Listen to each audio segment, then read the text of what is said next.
شخوا دیاره اندامی کمیته ریوبر آپک که مراد کارایلان دا خویا کرن که آرمانجا سرکی دولت ترک کرد لسوری نبن خودی ستاتو. دولتی ترکیه وکم بود خوزه گروخه هر تشت دیزاین بکه و اساساً به آرمانج خوی یکم دخوازه کی لور د آواکرنا نودا ستاتیا کرد تنبی. جبو پیشگرتنا پلانا دولت ترک مراد کارایلان بالکشان لسرگرینگی ایکتیا پارتین کردی و گوت. بناوی لازمه کرد لهمبر و سیاستی وسا نراست که نخوازن کرد جی بگیرن تقصد به هفگرتی بن بشه وازه که هفگرتی بن استراتژیا که خواه هفبش هبن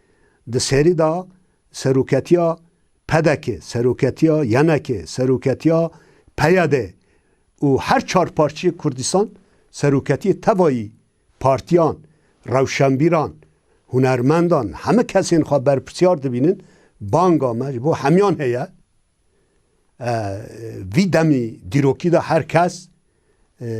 به برپرسیار تب بگره برجواندی حزبی نه دبه برجواندی نتوی تشت اساس به یعنی هر کس وی دمی داده به برپرسیار نیز به کارایلان بانگ لعنه کسی کر دفج زمانی که بردفگیا ترکیه دکه برده. رای داره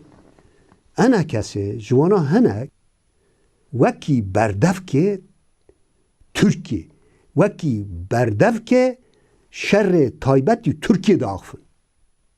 دبه وی زمانی بردن وی زمانی ماشتا کتیت وکی پارزر ترکیه بی رابی بردف که ترکیه بی اوش خود دولته که هگومونیک و دولته که زور دست و کد خوازه همه کردان تو نبکه تو وره برگی وره سر هولا خواه ور سر مالا کرد بس هدی و خزمتی خلقه کرد ادی هنه که کرد ببین یک خزمتی خواه بکن